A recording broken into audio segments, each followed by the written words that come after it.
How to disconnect Facebook from Instagram. Hi everyone, welcome to the channel.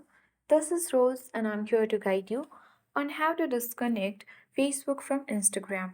Watch the video till the end and without further ado, let's dive right into the video.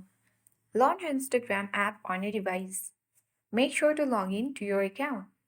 Head towards profile icon at bottom right corner and tap three-line menu icon at top right corner of the screen. Scroll to the bottom of the screen and you need to simply choose the option for account center which is not there, so select from the top. Once you reach here, tap on accounts at bottom of the screen, and if you see any Facebook account here, you simply need to tap on remove button.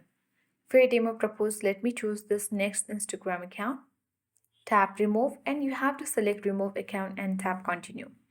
In this way, you can easily remove your Facebook account from Instagram.